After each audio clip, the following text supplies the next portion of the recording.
அந்த மாதிரி போயிட்டதுனால இந்த வீடு அளவு வீடு மாதிரி இருக்கணுமா?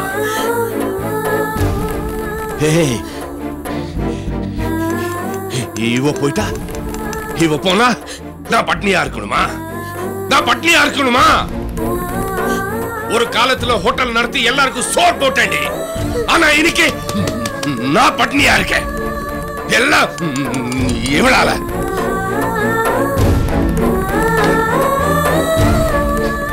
அவ போயிட்டா சாப்பாடு போட மாட்டீங்களா? எனக்கு சாப்பிட தெரியாத நினைக்கிறியா? வாழ தெரியாத நினைக்கிறியா? கட்டின புருஷனுக்கு சாப்பாடு போட மாட்டேன்ல. நல்லா இரு, நல்லா இருங்க, எல்லாரும் நல்லா இருங்க. எனக்கு என்னன்னா உங்களுக்கு என்ன?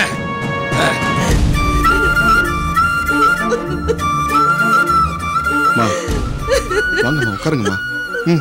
வாங்கம்மா உட்காருங்கம்மா வாங்க. கோகிலா, அம்மா கொஞ்சம் குடிக்க தண்ணி கொண்டு வா. அழாதீங்கம்மா, அழாதீங்க.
கூட பெங்களூர் வந்துறியா?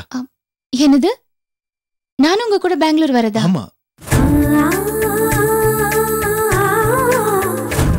நான் தமிழ்நாட்டு பொண்ணு. என்னதான் நிச்சயதார்த்தம் நடந்திருந்தாலும் கல்யாணத்துக்கு முன்னாடி ஒரு ஆம்பளையோட வெளியில வரக்கூடாது. நான் திரும்பி வந்ததும் முதல் வேலையா உன் கழுத்துல தாலியை கட்டி உன்னை ஹனிமூன் கூட்டு போயிடுறேன். அப்போ உன்னால முடியாதுன்னு சொல்ல முடியாதுல்ல? பார்க்கலாம்.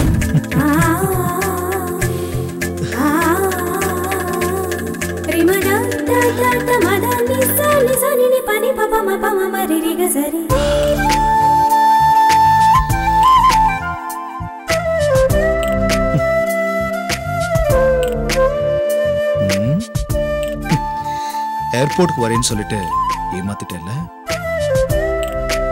எவ்வளவு ஆசையா வந்தேன் தெரியுமா? நான் போன் பண்ணாலும் எடுக்க மாட்டேங்கிற, நீயும் போன் பண்ண மாட்டேங்கிற. என்னாச்சு உனக்கு? ஆக்சுவலா உன்கிட்ட பேசாம வீட்டுல யார்கிட்டயும் பேசக்கூடாதுன்னு ஒரு முடிவோட இருந்தேன். ஆனா நீ வரல.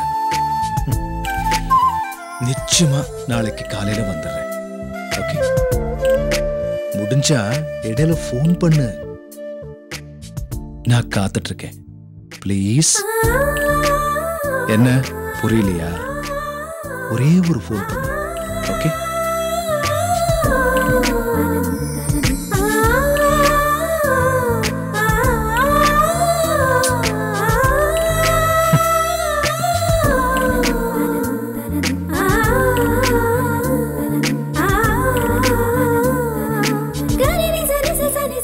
அண்ணா, என்னண்ணா தூங்கலையா?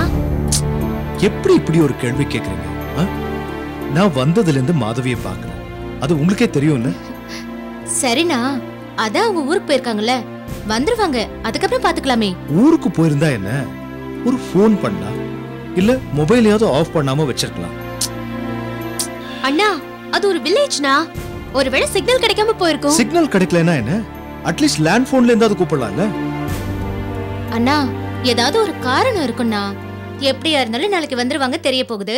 சரி, அதெல்லாம் விடுனா. அருணா நீ பாத்தீங்கல்ல, அவங்கள பத்தி என்ன நினைக்கிறீங்க? அருணா பத்தி நல்ல பொண்ணு, நைஸ் கேரக்டர்.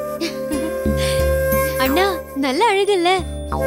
ஆக்சுவலா பார்த்தா அவங்க உயரத்துக்கும் தோற்றத்துக்கும் மாதவி அண்ணியை விட அவங்கதான் உங்களுக்கு பொருத்தமா இருப்பாங்க. என்ன பேசுற நீ? அறிவில்லை உனக்கு? அண்ணா அண்ணா அண்ணா, ஏண்டி அவ ஏதோ விளையாட்டுக்கு பேசுறா, அதுக்கு போய். விளையாட்டு கூட அந்த மாதிரி பேசக்கூடாது, புரியுதா? சாரிண்ணா. சரி, நான் போய் தூங்குறேன், நீங்களும் தூங்குங்க. தள்ளு.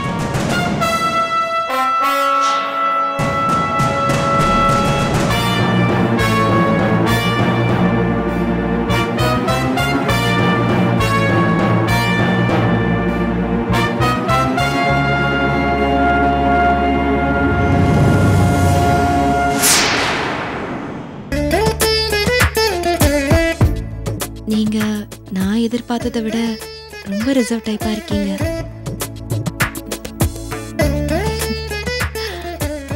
உங்களை போட்டோல பார்த்தப்பவே ரொம்ப பிடிச்சு போச்சு. இருந்தாலும் நேர்ல பார்க்கணும்னு ரொம்ப ஆவலா இருந்தேன்.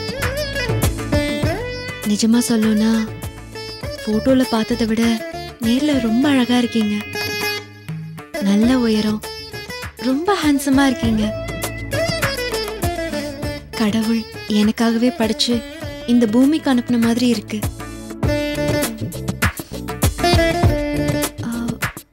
உங்ககிட்ட எனக்கு ரொம்ப பிடிச்ச விஷயம் என்ன தெரியுமா? உங்களோட பொறுமையான குணம் தான்.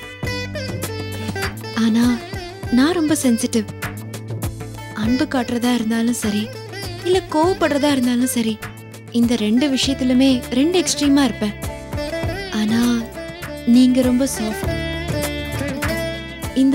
இந்த மாறுபட்ட குணம் தான் நம்மள ஒரு சக்சஸ்ஃபுல் கப்பலா காட்டும்னு எனக்கு நம்பிக்கை இருக்கு. அம்மா மேல நீங்க காட்டுற பாசம், உங்க தங்கச்சிங்க மேல நீங்க வச்சிருக்கிற அஃபெக்ஷன், இதெல்லாம் எனக்கு ரொம்ப பிடிச்சிருக்கு.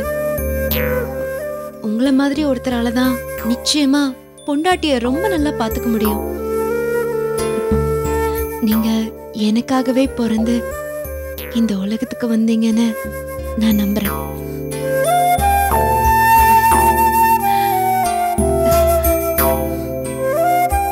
இன்னும் நிறைய விஷயங்களை பேசணும்னு நினைக்கிறேன். ஆனா நாளைக்கு நான் ஊருக்கு போக வேண்டியதா இருக்கு.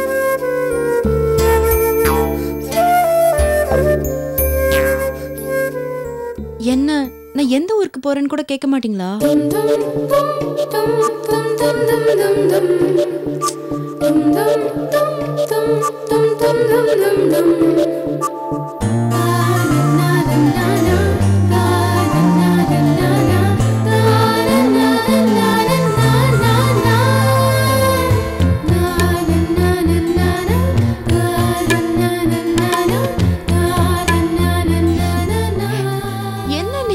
கேட்டுக்கிட்டே இருக்கேன், நீங்க பாட்டுக்கு சிரிச்சுக்கிட்டே இருக்கீங்க. என்ன, நான் எந்த ஊருக்கு போறேன்னு கூட கேட்க மாட்டீங்களா? போட்டோ எப்படி அண்ணி கேக்கும்?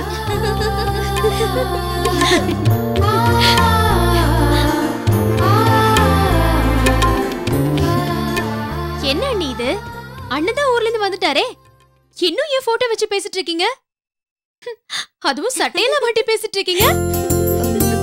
இல்ல, உங்க அண்ணனுக்கு அண்ணனுக்கு கொடுக்கலான்னு தான் நிறைய சட்டையெல்லாம் வாங்கி வச்சிருக்கேன். ஆனா அத கொடுக்க டைம் இல்லாததுனால தான். அதுக்காக இப்படி போட்டோக்கு மட்டும் பேச ஆரம்பிச்சிட்டீங்களா? அதான் அண்ணன் நேர்லயே வந்துட்டாருல, எது பேசுறதா இருந்தாலும் ஸ்ட்ரைட்டா அண்ணன் கிட்டே பேசுங்க. பேசிடுவேன். இருந்தாலும் என்ன வெக்கம் அப்படித்தானே? வெக்கம் எல்லாம் ஒண்ணும் இல்ல, ஒரு சின்ன தயக்கம் அவ்வளவுதான்.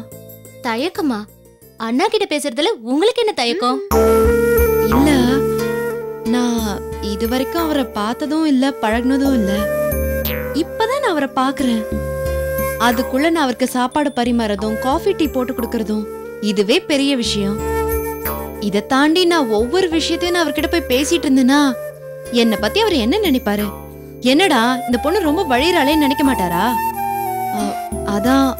அதான் எனக்கு ரொம்ப தயக்கமா இருக்கு. அண்ணி, உங்களுக்கு இந்த தயக்கமே தேவையில்லை. ஏன்னா நீங்க அண்ணாவை கல்யாணம் பண்ணிக்க போறவங்க. ரெண்டாவது, எங்க அண்ணா அந்த மாதிரி நினைக்கிற ஆளும் கிடையாது. அவர்கிட்ட பேசுறதுக்கும் அவரை கலாட்டா பண்றதுக்கும் உங்களுக்கு முழு உரிமை இருக்கு. அவளை ஏன் இப்ப என்னையே எடுத்துக்கோங்களேன். மதிமாமாவை நான் கலாட்டா பண்ணிட்டு இருக்கேன். நான் என்ன பல வருஷமாவா அவர் கூட பழகிட்டு இருக்கேன். எனக்கு முறமாமாங்கிற உரிமை இருக்கிறதுனாலதான் பார்த்து கொஞ்ச நாள்ல அப்படி பழக ஆரம்பிச்சுட்டேன். அதே மாதிரி எல்லா உரிமையும் உங்களுக்கு எங்க அண்ணா மேல நிறையவே இருக்கு. அதனால உங்களுக்கு எந்த தயக்கமும் வேண்டாம். தைரியமா எங்க அண்ணா கிட்ட பேசலாம். சரி, அண்ணா கீழதான் இருக்காரு. வாங்க, நீங்க ஊருக்கு போற விஷயத்த அண்ணா கிட்ட நேர்ல சொல்லுங்க. வேணாம் கீதா, ப்ளீஸ். நீங்க சும்மா இருங்க நீ. வாங்க. சொன்ன கேளு கீதா, வேண்டாம். அட, நேர்ல வந்து பேசுங்க. இல்ல, வாங்க ப்ளீஸ். வேண்டாம் மஹி, பேசுங்க. நான் சொன்ன கேளு. போங்க அண்ணி. வாங்க, சொன்ன கேளுங்க.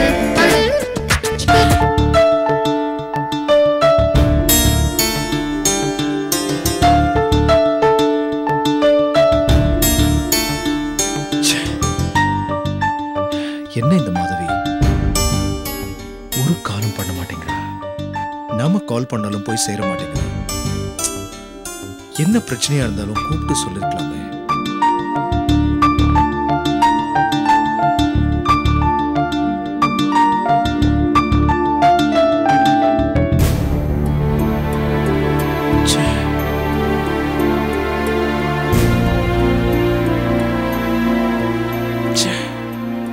அண்ணா, அண்ணி உங்ககிட்ட ஏதோ பேசணுமா?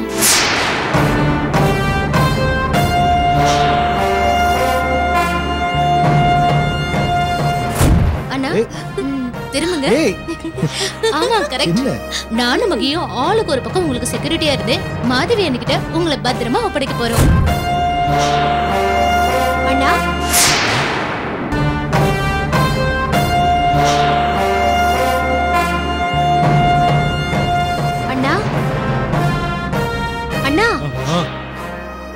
என்னடா பேசாம இருக்கீங்க? என்ன விஷயம் தான் கேளுங்களேன்.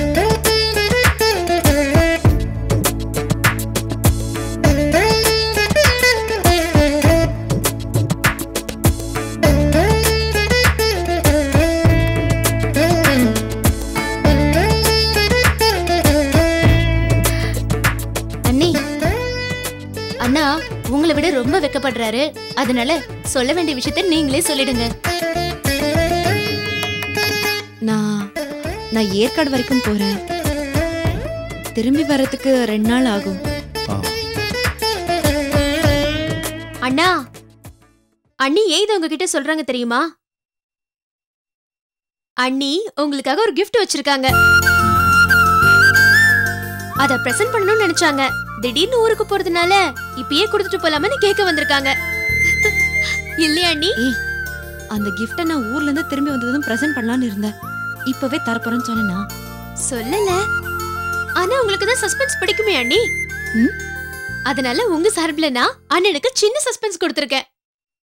நீங்க ஊர்ல இருந்து திரும்பி வர வரைக்கும் அது என்ன கிஃப்ட்னு அண்ணன் துடிச்சுக்கிட்டே இருப்பாருல்ல, அந்த துடிப்புல ஒரு த்ரில் இருக்க வேண்டாமா? அதுக்குதான்.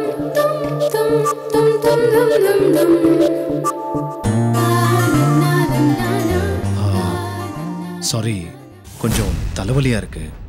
நான் போய் ரெஸ்ட் எடுக்கிறேன். நீங்க பேசிட்டு இருங்க.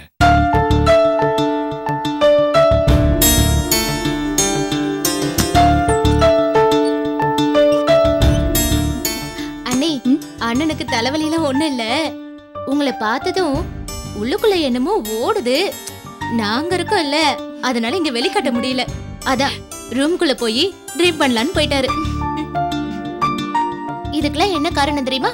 நாங்க 2 பேரும் தான். நீங்களா? நீங்க என்ன பண்ணீங்க? ஆமா, நாங்க தானே இப்ப ஒரு சின்ன ப்ளே பண்ணோம். அதான் காரணம். சரி, அதெல்லாம் விடுங்க. இப்ப நீங்க என்ன பண்றீங்க? ஏற்காடு போறீங்கல்ல, அண்ணாவோட போட்டோ வச்சு நல்லா பேசி ட்ரைனிங் எடுத்துட்டு அப்புறம் இங்க வாங்க, சரியா? அண்ணி அண்ணி ஒரு நிமிஷம். அண்ணி gift வச்சிருக்கேன்னு சொன்னீங்களே, அத காமிங்களே. வாங்க வாங்க, எங்க கூட வாங்க. அண்ணி தேவகி, இப்படி வா வா.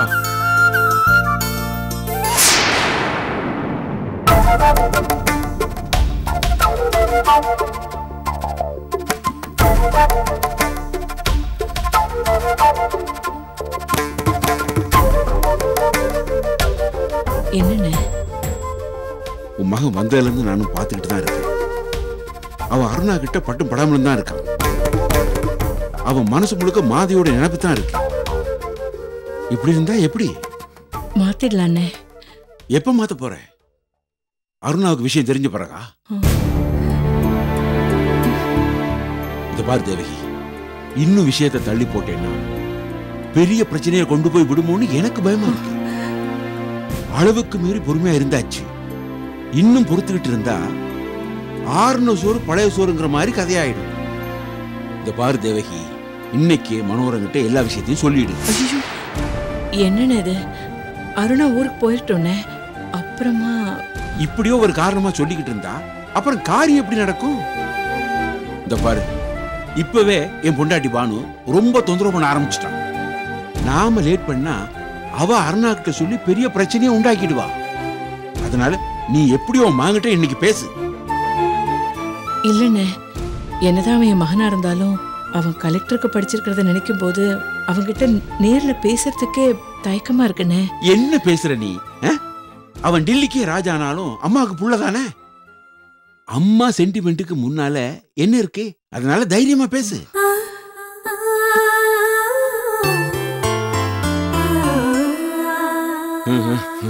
இந்த பார், இதுல யோசிக்கிறதுக்கு ஒண்ணுமே இல்ல. நான் அவனை மருமகன்னு கூப்பிடுறதே அவனுக்கு பிடிக்க மாட்டேங்குது. பத்தாவதுக்கு உன் பொண்ணுங்க அருணாவை அண்ணி அண்ணின்னு கூப்பிட்டுக்கிட்டு இருக்காங்க. இது எல்லாத்தையும் கூட்டு கழிச்சு பார்த்து அவனுக்கு ஒரு சந்தேகம் வர்றதுக்குள்ள நீ முந்திக்க.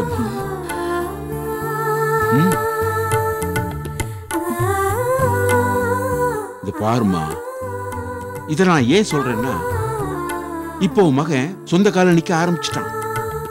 கலெக்டருங்கிற மதிப்பு மரியாதை இப்ப அவன் மண்டையில இருக்கு. அவன் உணர்வுக்கு அவன் மரியாதை கொடுக்க ஆரம்பிச்சிட்டானா அப்புறம் நாம நினைக்கிற எதுவுமே நடக்காது.